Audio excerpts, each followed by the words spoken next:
ዋት ይሄኛው ያስደነግጣችኋል። መስተፋቅር የተወጋ ይሁን ብለናል። እንዴ የዛሬው ቪዲዮ ለእናንተ አይደለም ለኔ ራሱ በጣም እንግዳ ነው። መንገዴ ላይ ያገኘሁትን ብታዩ ድንገት ነው እየነዳሁ ነበረ ከካናዳ ወደ አሁን ክሊቭላንድ ነው ያለሁት። ሶ ኦሃዮ ክሊቭላንድ ላይ አንድ ነገር አገኘሁኝና አብረን ጉድ እንበል ብዬ ልገባ ነው። ጠንቋይ ቤት በሉት ዊችክራፍት ሚውዚየም ነው። ያው ዊችክራፍት ጥንቆላ ማለት ነው እንግዲህ ወደ አማርኛ ስንመልስ ያው ጥንቆላ ማለት ነው። ሶ እስቲ ገብተን ጉድ እንበል። ሌላ አይ ኖ ኮሜንት ለማድረግ የተሯሯጣችሁ አላችሁ፣ ግድ የለም ገብተን እንየው። ለምንድን ነው ሰብስክራይብ ማታረጉት? ለምንድን ነው ላይክ ማታረጉት? ይሄን ቪዲዮ ላይክ አድርጉት፣ ሰብስክራይብ አድርጉ፣ የደወል ምልክቷን ተጫኑ። በጣም የሚገርም ቦታ እናያለን። እኔም መንገዴ ላይ ነው የገጠመኝ እንደነገርኳችሁ። ዛሬ አስቤ ያ ጊዜ አንብቤ ምናምን እንደዚህ የሚሄደው ማለት ነው። ሶ አንብቤ ተዘጋጅቼ ምናምን ቦታውን ለማየት ነው የሚሄደው። ዛሬ ግን መንገድ ላይ ነው አጋጣሚ ሲገጥመኝ በዚሁ ስቶፕ አረኩኝ። ከዛ ሊዮ ገብቼ ያልኩኝ እዚህ መንገድ ላይ ያየሁትን ነገር ለእናንተም ላጋራችሁ ብዬ ነው። እንግዲህ አብረን እንየው። በጣም ብዙ ዊርድ ነገሮች አሉና እስኪ አብረን ደግሞ ይህንን ነገር ኤክስፒሪየንስ እናድርገው እንየው። ምንድነው አምልኮ ምናምን አይመስለኝም። ጀስት ዊችክራፍት ሚውዚየም ምን ሊሆን ይችላል አምልኮ ካልሆነ እስቲ እንሂድ። ይሄውና ከፊት ለፊት ልክ ተሯሩጬ እንደዚህ ለእናንተ ልቀርጽ በሩን አልፌ እንደገባሁኝ መቅረጽ አይቻልም ተባልኩ። ፈራሁኝ። እንደ መቅረጽ የማይቻል ለምንድን ነው ብዬ ፈራሁ ወደ ውስጥ ገባሁት። ከዛ አመነታው $8 ከፈልኩኝና ብቀርጽ ደስ ይለኛል ብዬ አስረዳሁት። ሁኔታውን እንድቀርጽ ፍቃድ ሰጠኝ። ግን የተወሰኑ ብቻ ተንቀሳቀስኩ። በደንብ መቅረጽ አልችልም። ይህንን ፍቃድ ሰጠኝና ወደ ውስጥ ገባሁ። ወደ ውስጥ እንግዲህ ከገባሁ ጀምሮ የሚታዩት በሙሉ ከጠንቋይና ጥንቆላ ጋር የተያዙ ነገሮች ብቻ ናቸው የሚታዩት። ያው ሁላችንም በአይምሯችን እንደምታስቡት ማለት ነው። እንግዲህ በሙዚየሙ አንድ የምትማሩት ነገር የሰው ልጆች ምን ያክል ገንዘብ ማግኛ አሁንም እየፈጠሩ እየቆፈሩ እንደሆነ ነው። ይህ ሙዚየም ብዙ ሰዎች በየቀኑ ይጎበኙታል። እያንዳንዱ ሰው $8 ይከፍላል እና በቀን ቢያንስ 50 ሰው ሚኒመም 50 ሰው ማክሲመም 100 ሰው ቢጎበኘው ብላችሁ ብታሰሉት በራሱ ቀላል ገንዘብ አይደለም ሜክ የሚያደርገው ይሄ ግለሰብ ማለት ነው። በሙዚየም ውስጥ እንደምታዩቸው ለጥንቆላ ስራ የሚያገለግሉ የተለያዩ እቃዎች፣ እንዲሁም ስለ ጥንቆላ የተጻፉ መጽሐፍ፣ ጥንቆላን በተመለከተ የታተሙ የጋዜጦች፣ እድልን እንናገራለን ወደፊት እናውቃለን የሚሉ ሰዎች መዳፍ የሚያነቡባቸው እንደርዳ የሚጠቀሙባቸው መሳሪያዎች፣ ፈሳሽ ነገሮች እንደዚህ መስተፋቀር ምናምን የሚባሉ የሚሰሩበት ፈሳሽ ነገሮች፣ ታዋቂ ዓለማችን ጠንቋዮች ፎቶግራፍ፣ እነዚህ ሁሉ የያዘ እንዲሁም በጥንቆላ ጊዜ የሚያዳምጧቸው ሙዚቃዎች፣ ሻማዎች የመሳሰሉ ይዟል በውስጡ ማለት ነው። የሆነ አስፈሪ ድባብ ለማድረግ ሞክረዋል። ያስፈራልም አያስፈራም በሚል ያዙት። ምክንያቱም ሰዎችም ስለነበሩ እየጎበኙ ብዙ የፍርሃት ስሜት አልተሰማኝም። ብቻዬን ብሆን ኦፍኮርስ ላልገባም እችላለሁ። እንደምታዩት እዚህ ጋር እንግዲህ አንዳንድ ጥንታዊ የአስማትና ጥንቁልና አመጣጥን የሚያሳዩ የተለያዩ ቅርጻ ቅርጾች እዚህም እዚያም ግድግዳው ላይ ይገኛሉ። ይሄ የምትመለከቱት አንድ የስዊድን ጠንቋይ መስዋዕት የሚቀርብበት ድንጋይ እንደሆነ ተጽፎ አንብቤ ያለው እሱም ገለጻው ላይ ተናግሮታል። ማለት ይሄ ግለሰብ ማለት በር ላይ ትኬት የሚቆርጥላችሁ ተከትሏችሁ የሚገባና የሚያስጎበኛችሁ ሰው የገለጸልን ገለጻ ማለት ነው። ይሄ እዚህ ጋር እንግዲህ ፎቶውን የምትመለከቱት ሰው ጄራርድ ጋርድነር ይባላል። የዘመናዊው የጥንቁልና አባት ወይም የጠንቋዮች ሁሉ ቁንጮ ይባላል። እኚህ ሰው እዚህ ዘመናዊ አስማት መስፋፋትን ያስተዋወቁ በ19ኛው ክፍለ ዘመን መጀመሪያ ላይም የታወቁ አስማተኛና ጠንቋይ ናቸው የሚል የታሪካቸውን ክፍል ለመረዳት ችለናል በዚህ ሙዚየም ውስጥ። እዚህ ጋር ደግሞ ከሱ ጋር ተያይዞ ይጠቀምባቸው የነበሩ መጠቀሚያዎቹ በሙሉ ከፎቶ ስር እንደምታዩት ሰፍረዋል። እዚህ ጋር ደግሞ ከላይ የምትመለከቱት በርካታ ካርቶን ፊልሞች ላይ ጠንቋዮች ወይም በብዛት ክፉ ገጸ ባህሪያት ተጭነው በሰማይ ላይ የሚሄዱበት የምትመለከቱት አይነት መጥረጊያ ነው። እንደ ሃሪ ፖተር ያሉ ፊልሞች ላይ ምናልባት አይታችሁት ሊሆን ይችላል ማለት ነው። እንግዲህ ጄራርድ የተባለ ጠንቋይ በዚህ መጥረጊያ ሰማይ ላይ ሄዳለው ሰማይን ከፍላለሁ እያለ በወቅቱ ለተከታዮቹ ይናገር እንደነበር ነው የሚገልጹት። ይሄ የምትመለከቱት የቀንድ አክሊል ደግሞ በዚህ በጥንቆላው ዘርፍ ጠንቋዮች ከዲግሪ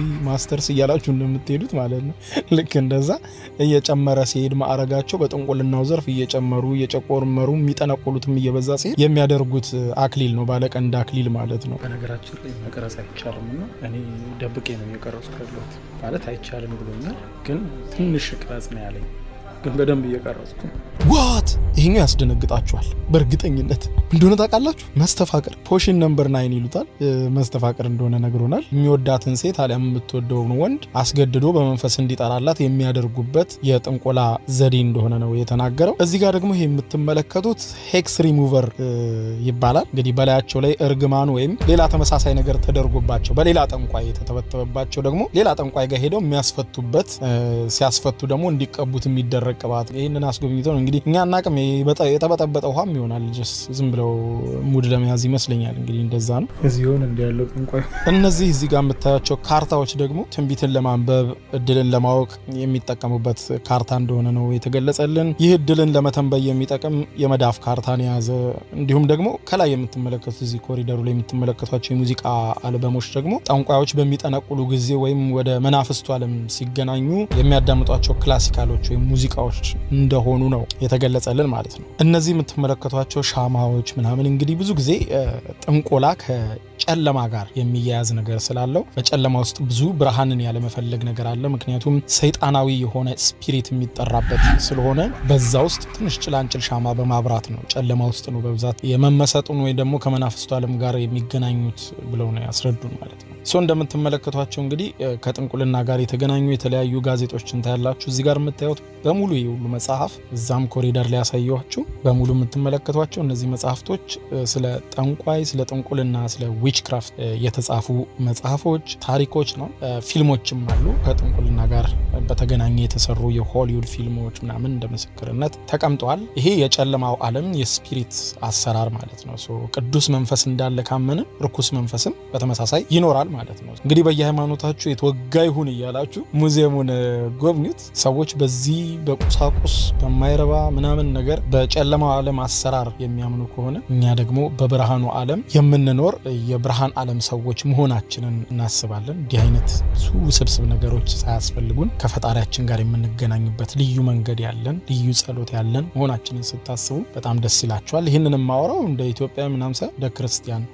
ነው ይሄንንም ነግራችሁ ማለት ምንም እንዲህ አይነት ውስብስብ ነገር ሳያስፈልጋችሁ እግዚአብሔርን በንጹህ ልቦና ታመልካላችሁ እስልምና እምነት ተከታይ ወንድሞቶችን በተመሳሳይ እናንተም እንደዚሁ እንዲህ አይነት ነገር ሳያስፈልጋችሁ ከፈጣሪያችሁ ጋር በጸሎት በዱዓ ትገናኛላችሁ ይሄ መናፍስቱ ዓለም አሰራር እንግዲህ ሁላችሁም እንደ ፍላጎታችሁ የምታደርጉት ነገር ስለሆነ እንግዲህ እንደምታዩት ነው በዚህ የጥንቆላ ሙዚየም ብዙ የሚታዩ ነገሮች ቁሳቁሶች ያው ብዙ ሰፊ አይደለም እንደ ሌሎች ሙዚየሞች በጣም ጠባብ ነው አስታውሳለሁ ከዚህ በፊት በሚሲሲፒ በተመሳሳይ የሞት ሙዚየሙን ጎብኝቼ ነበር ነገር ግን ቀረጻ ስላልተፈቀደልኝ ወደ እናንተ ላቀርበው አልቻልኩም እንግዲህ ሙዚየሞች በግለሰብ ደረጃም ስለሚከፈቱ ምናልባት አንዳንድ እንደዚህ ዊርድ የሆኑ ሐሳቦችን የሚያስቡ ሰዎች የተለያዩ ቁሳቁሶችን በመሰብሰብ አትራክት ያደርጋሉ ሰዎችን እኔም ይሄንን ሙዚየም ያየሁት እንደ አንድ የቱሪስት መዳረሻ አድርጎ ግን ላይክ እንደ አንድ የገቢ ምንጭ እንዳደረገው ነው የተሰማኝ በጣም ሲሊ የሆኑ ነገሮች ነው የምታዩት ማንንም ግለሰብ ከየትኛውም አሁን በአሜሪካ ሆቢ ሎቢ የሚባል ሱቅ አለ እንደዚህ ሆኑ የእጅ ስራዎች የሚሸጡበት ከዛ እንደውም ሰብስበው አምጥቶ ቁጭ ያደርጋቸው ሁሉ ነው የሚመስለውና which is የቢዝነስ አይዲያውን አድንቄለታለሁ በእውነትም ደግሞ የጨለማው አሰራርም ካለበት የተወጋ ይሁን ብለናል ሙዚየሙ ይሄንን ይመስላል ስጦቱ ደግሞ በር ላይ እዚህ ነው ፈታ ማለት የሚፈቀድላችሁ ምናምን እዚህ ማውራት ምናምን ትችላላችሁ በዚህ ውስጥ እንግዲህ የጥንቆላ መጽሐፍቶች አሉ የተለያዩ ከጥንቆላ ጋር የሚገናኙ እነሱ መጽሐፍቶች እንዲሁም ሙዚቃዎች ሻማዎች መግዛት ትችላላችሁ ማለት ነው እንግዲህ ሙዚየሙ ከሞላ ጎደል ይሄንን ይመስላል በሩ ላይ ሱቅ አለ ጠንቋዩ ይሄንን ይመስላል ማለት ነው ዋው ይኸውና አካባቢ ክሬዚ ነገር ነው ላይክ በቃ ብር ለመሰብሰብ ብለው አሁን መግቢያው $8 ነውና $8 ከያንዳንዱ ሰው በጣም ሰው ነው የሚገርመው አሁን ለመግባት ውስጥ የተቀመጡ ሰዎች አሉ ወረፋ እየጠበቁ ያሉና የሥራ ዘርፍ ይመስለኛል በቃ የተለያዩ እቃዎችን ጣሳ ጠርሙሶችን ምናምን ሰበሰበ ይሄ መስተፋቅር ነው ይሄ ምንድነው ምናምን የሚል ነገር አደረገ የተለያዩ ጋዜጦች ስለሱ የተዘገቡትን ጋዜጦች አደረገ ከዛ በኋላ በቃ ዊችክራፍት ሙዚየም አለው ማለት ነው ከዛ በጣም ተስበው ዝም ብሎ አጋ ሲያቋርጡ ምናምንም እየመጡ ያያሉ ክሬዚ ነው ላይክ ባለቤቱ ራሱ በጣም ነው የሚያስቃውና ከተከፈተ 6 አመቱ ነው ይሄንን ይመስላል እንግዲህ መንገዴን ልቀጥል በጣም የሚገርም ነው ስራ ፍለጋ በቃ የትኛውን መንገድ ነው የሚጠቀሙ ይሄን ይመስላል ለማንኛውም ስለተከታተላችሁ በጣም አመሰግናለሁ በሌላ ቪዲዮ እንገናኛለን ሆፕፉሊ ይመቻችሁ ባይ